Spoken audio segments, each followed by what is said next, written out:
otra vez. Continuamos aquí en el Club Diletante. Y bueno, ahora queremos hablar de una novela, bueno, de una autora húngara que hacía tiempo teníamos también pendiente de trabajar en el club. Y es una novela que, bueno, a mí realmente me ha encantado, me ha llamado mucho la atención, me ha sorprendido. Hacía tiempo que no leía una novela tan redonda, tan bien escrita, con una maestría literaria realmente impresionante. Y bueno, como decía, es de una autora húngara. El club ya habíamos trabajado un autor, pero bueno, en este caso queríamos trabajar una autora. Y bueno, se trata nada más y nada menos de Magda Szabó. De las varias novelas que tiene, bueno, hemos decidido trabajar la novela que se llama La Puerta. Una novela que además es decir que se hizo una película en el año 2012, si no me equivoco. Una película hecha además por István Szabó, el director húngaro, que por cierto he leído que no tiene nada que ver con Magda, no son familia ni nada, coincide el apellido.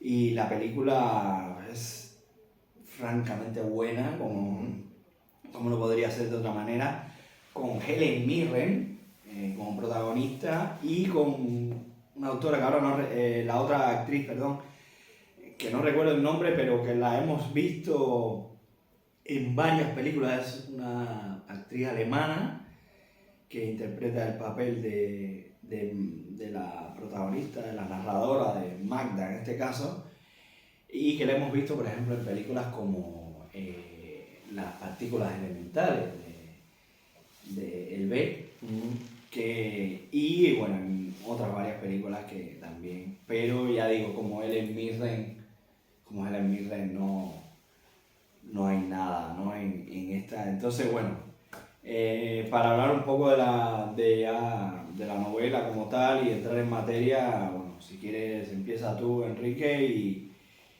y vamos a ir viendo porque tendríamos mucho de qué hablar de la novela y bueno, en este caso ya iremos desglosando. Sí, bueno, La Puerta de Magda Szabó, como muchas de sus obras, por lo visto, tienen siempre una base autobiográfica muy fuerte. En este caso, bueno, da a entender Magda Szabó que está contando la historia de su amistad con una mujer llamada Emerence, ¿no? O Emerink, como le dice a veces. Entonces, por lo visto, desde la perspectiva, el tiempo narrativo desde donde se cuenta la historia es esto, mediados de los 80s. Magda Szabó ya es una escritora, sobre todo en Hungría, consagrada.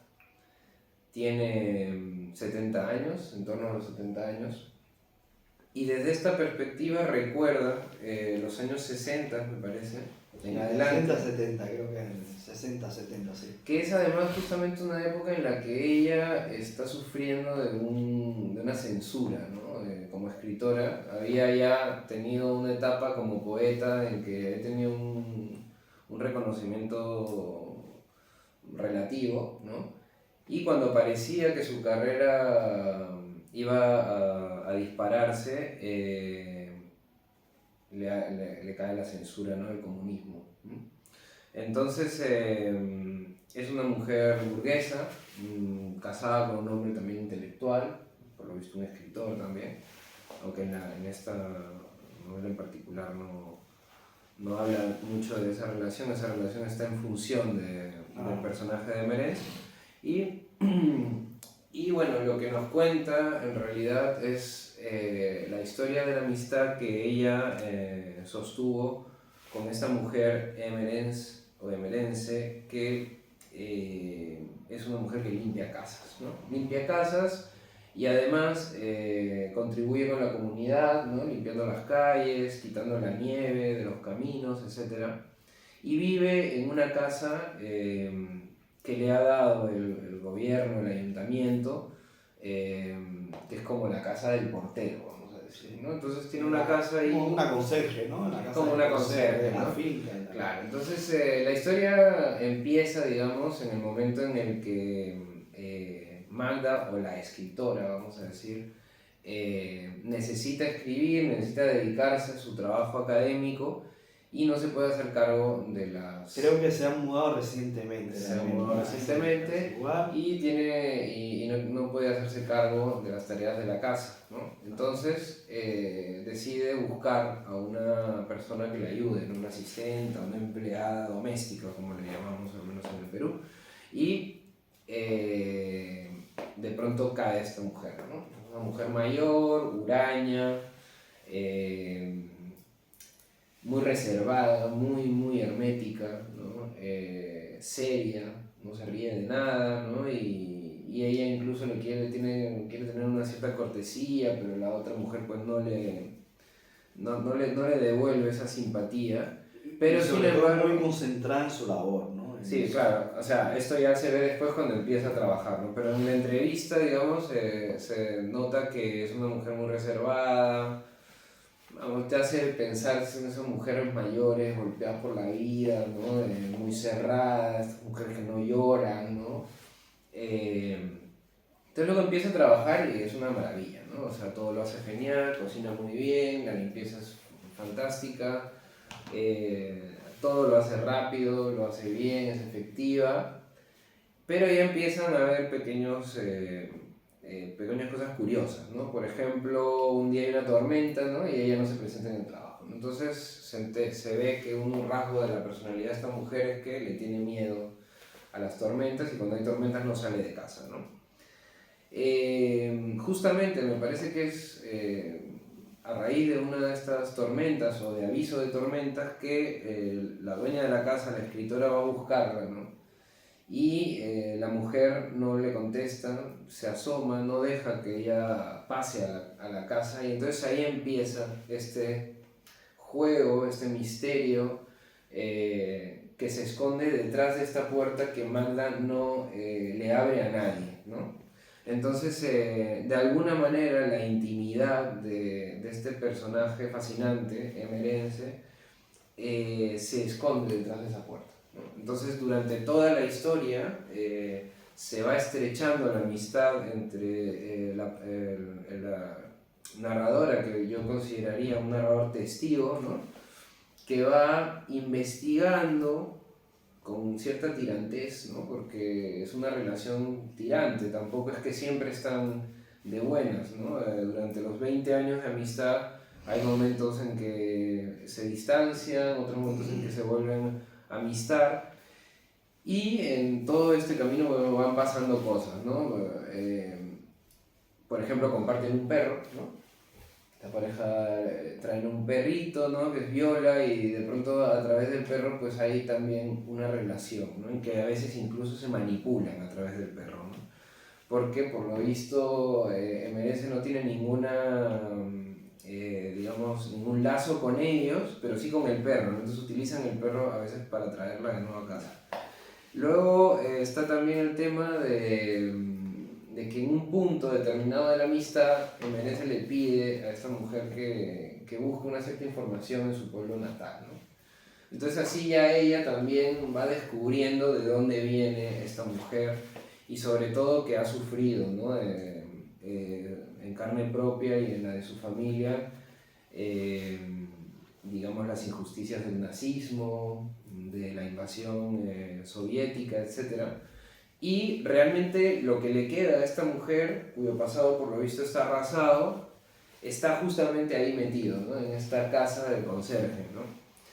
Entonces, como tú dices, ¿no? Es una historia que habla o deja, digamos, denota una época determinada, ¿no? Como casi todas las novelas que al menos yo he leído de escritores que son de esta zona de Europa Central, ese clima frío, ese ambiente también frío del comunismo, ¿no? La nieve, la gente reservada, una cierta amargura no declarada, ¿no?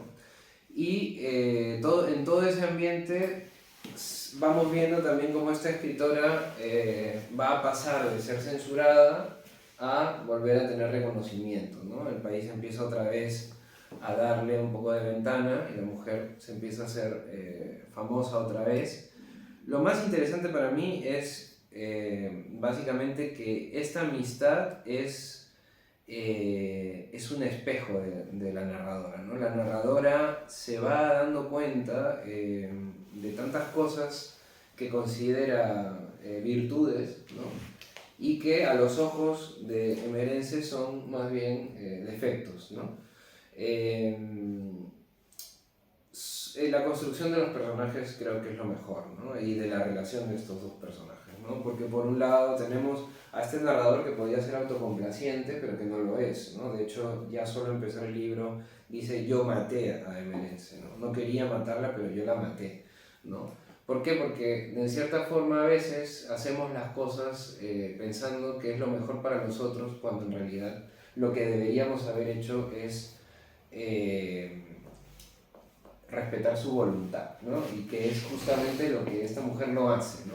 No respeta la voluntad de Emerence sobre el final de la historia, cuando Emerence cae enferma, ¿no? Entonces, bueno, es una novela muy, como tú dices, muy buena, porque es una novela, ¿no? En la novela lo importante sobre todo es la sensación de que el tiempo ha pasado y de que las relaciones humanas y el lugar se ha transformado también, ¿no? O sea, ese registro de la transformación es realmente lo que es una novela, ¿no?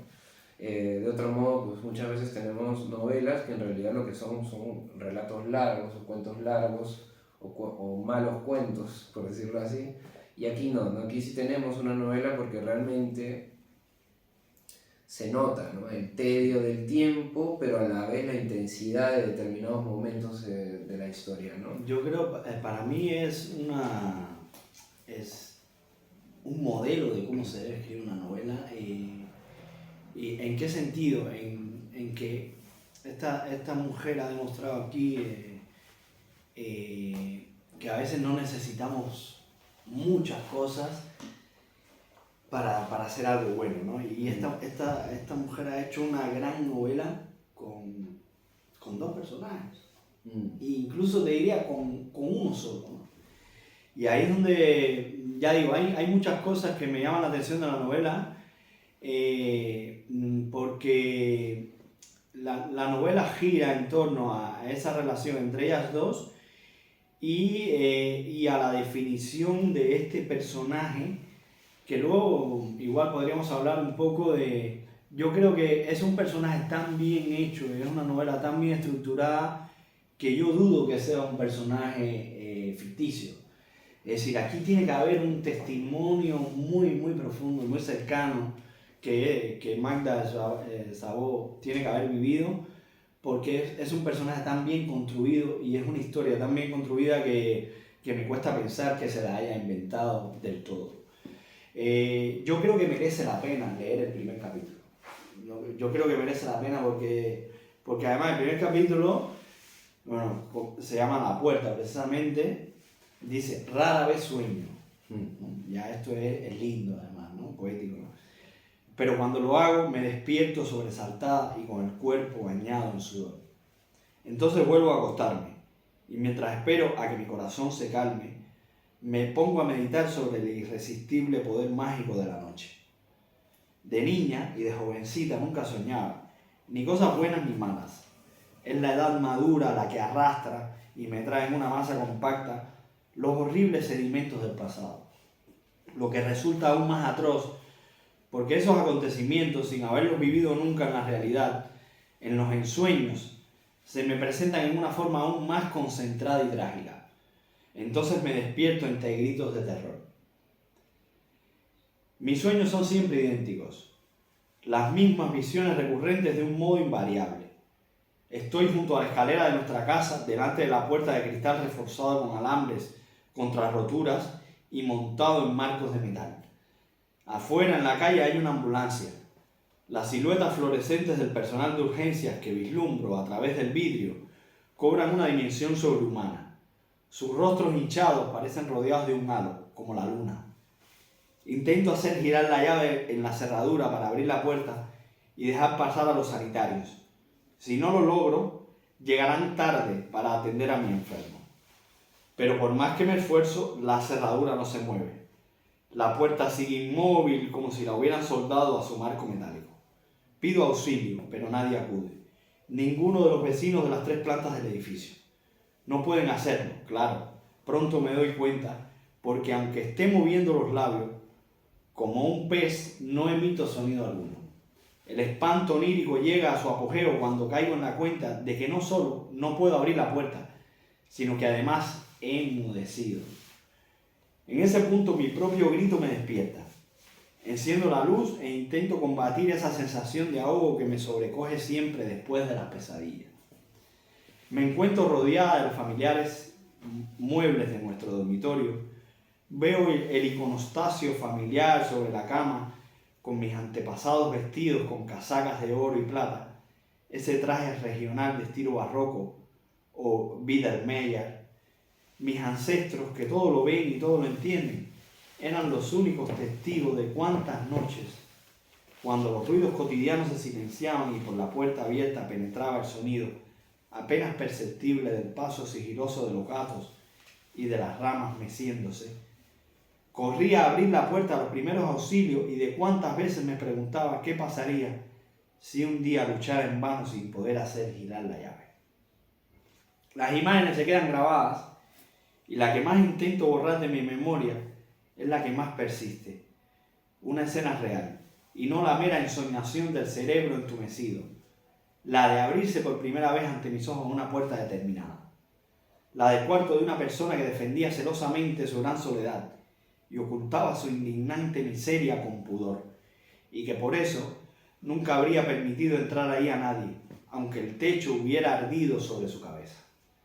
La única mortal que tenía la potestad para tocar aquella cerradura era yo, porque quien la había cerrado con llave me creía más a mí que al propio Creador. Y yo misma me creía a Dios en aquel instante fatal, un Dios prudente, bondadoso y justo.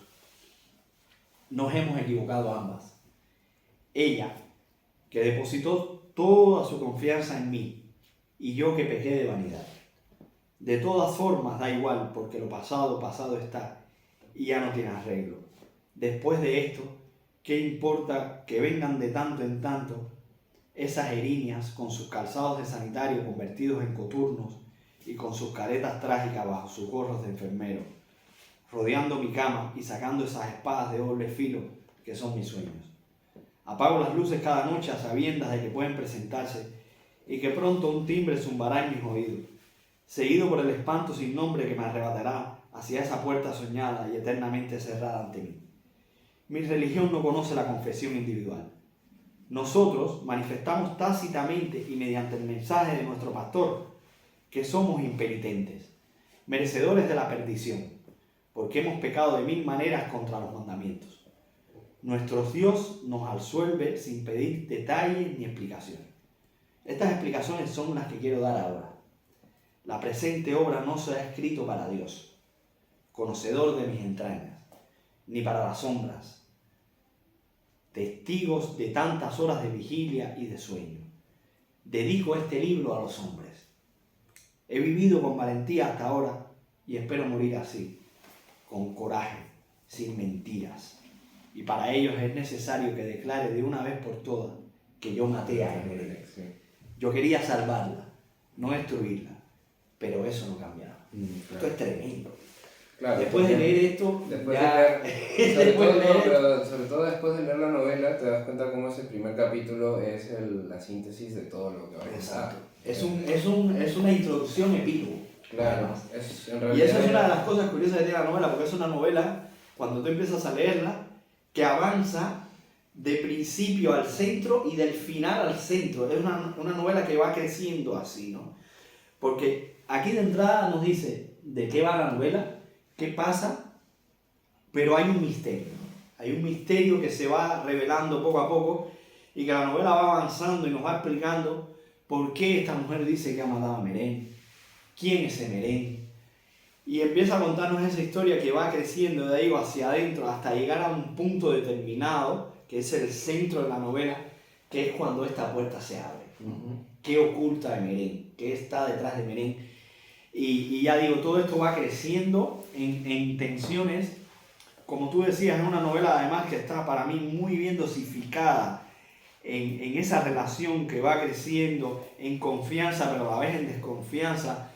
Cómo se va viendo esa tensión continua entre las cosas que hace Meren y que dice que a ella no le gusta, las cosas que hace ella que no le gusta a Meren, luego la reconciliación, las explicaciones de por qué estas cosas van ocurriendo, y todo hecho de una manera espectacular, escrito con una vamos a decir, con una ecuanimidad o con una coherencia, objetividad y coherencia narrativa espectacular, ¿no? Sin llegar a pasarse en ningún momento, todo muy equilibrado, pero que te mantiene la atención hasta el final, incluso sabiendo desde el comienzo que Meren muere, ¿no? Que Meren... siempre lo sabes. Y entonces ahí está, hay varios capítulos en los que te... Claro, porque ese no es el misterio, ¿no? El misterio es lo que escondía detrás de la puerta, ¿no?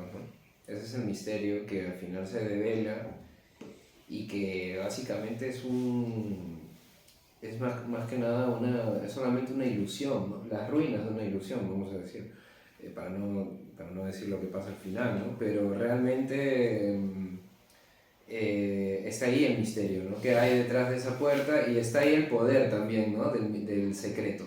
Eso también es muy interesante en la novela, ¿no? O sea, cómo el secreto actúa como un aliciente a la vanidad de la escritora, ¿no? O sea, al conseguir que Emerén le contase esto, ¿no? Ella ya se siente, ¿no?, la potestad de decidir por ella, ¿no? Decidir por Emerén, cuando realmente lo que nos ha dejado claro esta mujer es que va a ser la suya siempre, ¿no? Porque es súper obstinada, es decir, también está muy bien cómo maneja el testigo, ¿no? Porque es un testigo, primero, que no es autocomplaciente, es decir, que no se está justificando, la novela es un homenaje, también es una expiación, ¿no? Pero eso no lo sabemos sino, bueno, claro, en el primer capítulo lo deja claro, como una declaración de intenciones, pero al final nos damos cuenta que también es esto, ¿no? Es esa sensación de que tiene la culpa todavía ella, ¿no? Entonces, sabemos que ella no mató a Emerén, es decir, o por lo menos lo intuimos, ¿no? No vemos capaz a una autora, o quizás sí, pero a un narrador así tan específico, típico, pero justamente ese juego es el que va permitiendo que la novela avance, sí, y que nosotros entendamos por qué ella está hablando de ese modo, ¿no? Sí, a mí me recordó esta novela mucho al Gran Gatsby, siendo un tema completamente distinto, pero es ese tratamiento del testigo que en realidad te cuenta la historia del otro, pero en realidad también te está contando su historia, ¿no? Entonces en esta novela queda muy claro que es su historia, ¿no? Es como cuando el Gran Gatsby empieza con este personaje que es el narrador, es el testigo de Gatsby, y empieza con la frase que le dice su padre, ¿no? Que le dice: nunca juzgues a nadie, ¿no? Por lo que aparenta o algo así, ¿no? No hagas juicios de valor de las personas, ¿no? ¿Por qué dice esto? Porque al final lo que él hace es hacer un juicio de valor a Gatsby, y eso es lo que le hace sentir culpable, por eso cuenta la historia, ¿no? Entonces aquí pasa algo similar con Magda Szabó, ¿no? Ya nos empieza declarándose culpable, ¿no? Culpable de lo que le ha sucedido a esa otra persona, y es muy interesante ese tratamiento del testigo, ¿no? Un testigo que cuenta la historia para liberarse de la culpa, ¿no? Entonces la cuenta digamos que sin ser autocomplaciente ni tampoco idealizar a la gente que está observando, ¿no? En este caso sería Emerén, ¿no? porque no la idealiza, es decir, al principio te parece que es una mujer huraña, pero es súper ordenada, parece que es perfecta, ¿no? Perfecta dentro de sus características, pero luego te vas dando cuenta de que también perversamente perfecta, además, porque tiene, claro, tiene una perfección sí, que pero raya tiene un punto, en la crueldad claro, muchas veces. pero sí que tiene un punto, es una mujer muy obstinada, tienen unas ideas muy cuadriculadas también, porque Sí, o pero sea, cuando... te separa la gente, dice, de los que barren, de los que mandan a barrer, Exacto, ¿no? ¿no? Solo hay dos tipos Solo de hay dos gente. tipos de personas. Ya, claro, tú ves ahí que hay no hay digamos, una paleta de No colores. hay un Ahí matiz, hay, no hay un no, no, matiz. ahí no hay matiz. Ahí, claro, el personaje más moderno, más matizado, que tampoco lo es, porque la narradora al final en realidad también está como eh, muy corseteada por el tema de la religión, ¿no? O sea, es un corsé para ella, está ahí. Claro, ahí lo ha manifestado, ella es religiosa. Desde el principio, ¿no? Te dice... Es una novela confesional en ese Es una sentido, ¿no? novela. Como para expiar las culpas. Sí. Ella al final de algún modo quiere entender por qué actuamos así Sí. y tratar de buscar una explicación. Y luego lo que yo decía al comienzo, ¿no?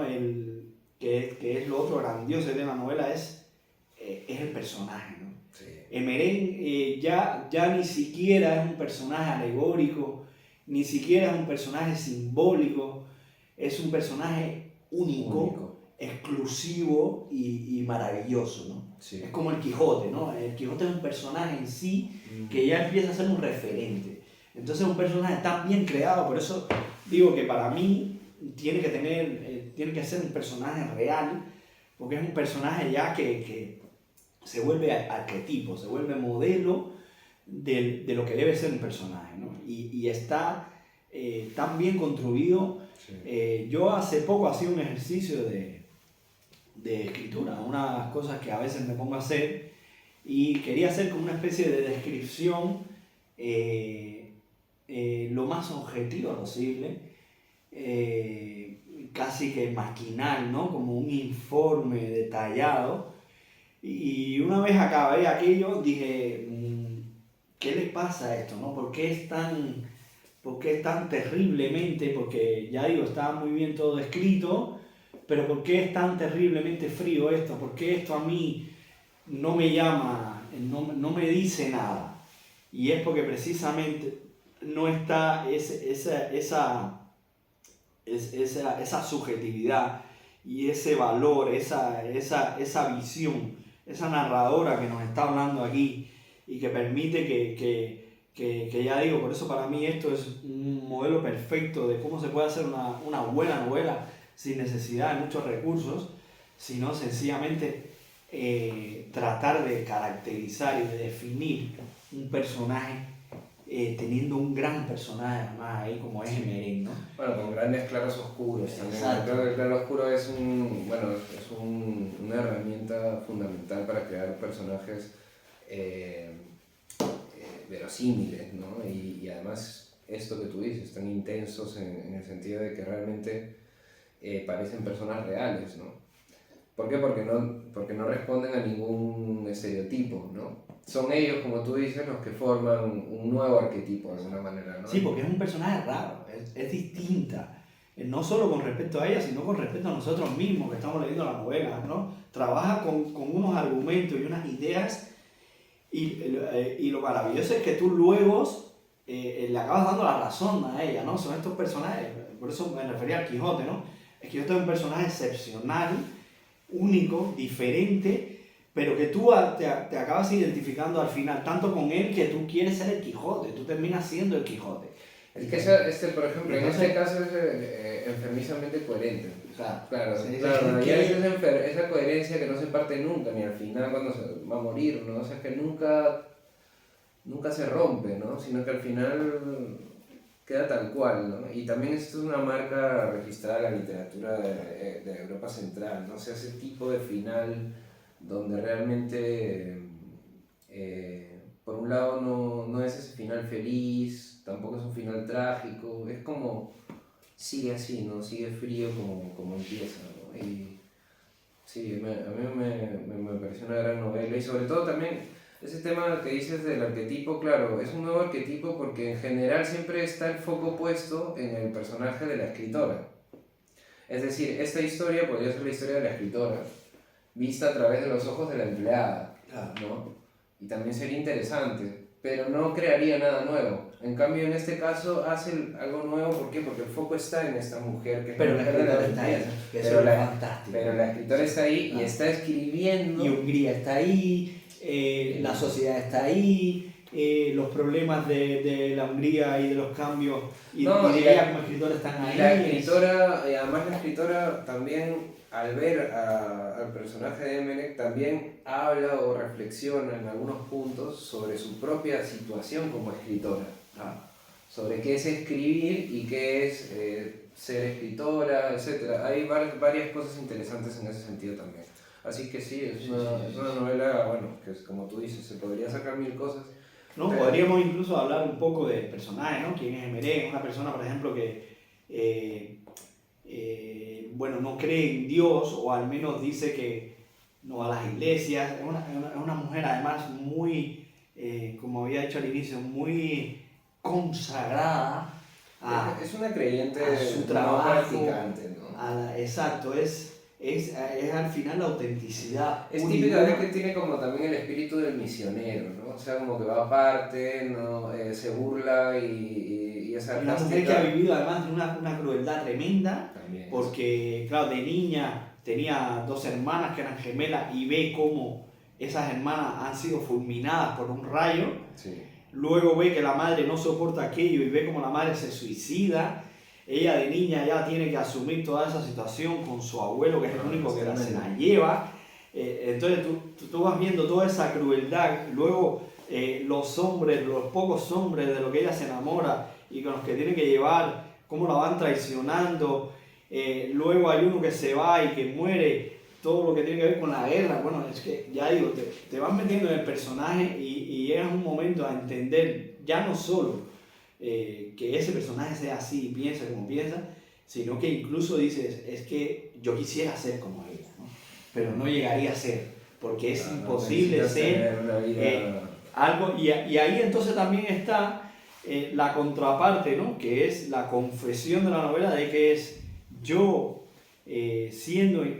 incluso hay una confesión cuando ya ella le dice todo lo que ha sucedido, cuando abren la puerta, porque eso es lo otro curioso, ¿no? La tensión de la novela, una vez que ella penetra la puerta, continúa, porque es que hay otra puerta más, ¿no? Claro. Hay otra puerta más a un cuarto que está cerrado, que no sabemos qué hay ahí. Esta mujer que se dedica a trabajar única y Además le engaña, ¿no? dinero, Le han ¿no? dicho que sí, que los gatos están bien, que todo, entonces tú piensas que se va a morir, Exacto. entonces muere, y bueno, es un... Y entonces hay un momento en que ella le dice, ya ella le dice toda la verdad de Merengue, y le dice, si tú hubieras estado en mi lugar, tú hubieras hecho lo mismo. Y él le dice, no, yo te hubiera dejado morir. Te hubiera dejado morir. Y entonces ahí, es tremendo eso. Claro, como la Porque deja... están las dos visiones contrapuestas contra ella, que quiere salvarla a toda costa, y contra Emerén, que ya se ha tirado a morir directamente, y que lo que les reprocha precisamente es que no la haya dejado morir. ¿No? Es brutal. Sí, sí, Es brutal. Es brutal. Es brutal y ya digo, tú vas disfrutando todo eso y a medida ella te lo va dosificando, te lo va entregando muy todo orgánico, bien. no hay nada forzado, no hay como un momento... La tensión sube y baja, pero se mantiene, Sí. no decae. El libro ya digo, Vale es mucho la pena. una joya. Una buena novela. Sí. Es una joya de cómo se debe escribir Sí, y de cómo debe hacerse las cosas. ¿No? Entonces, sí. ya digo, brutal. Muy recomendable, muy recomendable. La verdad que... Brutal. Sí, una... Desde muchos puntos de vista, ¿no? Ya no solo de lo literario, sino, ya digo, desde la vida al final personaje, también ¿no? es una historia de una historia de la amistad. Exacto. Entonces habla mucho de la amistad, sobre todo de la amistad que soporta el tiempo, ¿no? Porque cuando uno tiene una amistad de un verano o cosas así, tiene un recuerdo idealizado de esa amistad, ¿no? Pero en cambio cuando la amistad dura, tiene una duración, pasan muchos años, pasan épocas y uno sigue siendo amigos, esas amistades están curtidas, ¿no? O sea, no solo de cosas divertidas y buenas, sino también de pequeñas traiciones, de pequeñas decepciones, de expectativas mal generadas, y todo eso está reflejado en la relación de... Sí, porque además es una novela de- que, ya digo, empieza en los años 70, quizás finales 60, 70, pero luego dura unos 10, 15 años. 20 Vemos, años. exacto, 20, ¿no? Vemos crecer Termina al a perro. principios de los 80. Lo del perro es brutal, además, como, Perrito. además cosas de la sabiduría popular, por ejemplo, ese capítulo donde Meren está en el hospital y ella y su marido están en casa, pero ven que de pronto el perro empieza a dar unos aullidos rarísimos. Sí. Que tú dices, joder, tú sabes que Meren está muriendo, pero ella no te lo ha dicho aún, pero tú lo sabes a través del perro, de cómo el perro se expresa. Esto es espectacular. Sí, sí, sí. Esto es espectacular. Entonces, muy tierna la novela, por sí, más, sí, por más además. que tiene todo ese punto así, sí, esa crueldad, pero... esa dureza del personaje y todo, sin embargo, al final te queda una sensación de ternura, ¿no? Ah. Que es realmente pues el fondo de la amistad, ¿no? La amistad al final es una cuestión de... No, y la novela termina siendo ese homenaje, en el fondo de no, ella. es un es como- homenaje. Yo, para mí es eso, un homenaje, una confesión y una expiación. Y luego lo que tú decías también es muy interesante, ese contraste entre la vida de un escritor, lo que un escritor debe hacer, y la vida de alguien que no se dedica al arte y que no dedica su vida al arte, ¿no? Porque, claro, tú dices, joder, qué valor tiene Meren, ¿no? Como figura de soporte de este arte, de que sin el Meren es como, tú dices, y que ese sacrificio, ¿no? Ese amor hacia todo lo que hace y ese valor de persona imprescindible. Porque es que luego, por mucho que había gente sustituta, nadie podía hacer lo que ella hacía.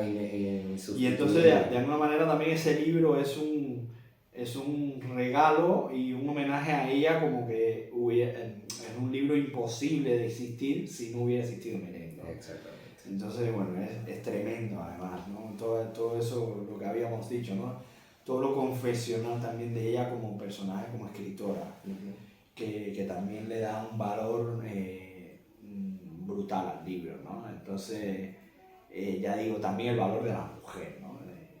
Es que, ya digo, Ese tipo de mujer, ¿no? sí. Esa, claro, son... Que lo comentábamos, ¿no? Cuando leímos la novela de cuántas Meren no hemos visto, ¿no? Sí. ¿Cuántas no conocemos por ahí que además están ahí como ignoradas, ¿no? Y son tan importantes y tan sabias, ¿no? Y a la vez tan crueles, ¿no? Pero es tremendo. Sí, una muy buena novela, una gran recomendación, la verdad, Magda Szabó, un buen descubrimiento. Tiene más novelas, publicadas sobre todo por Mondadori, me parece.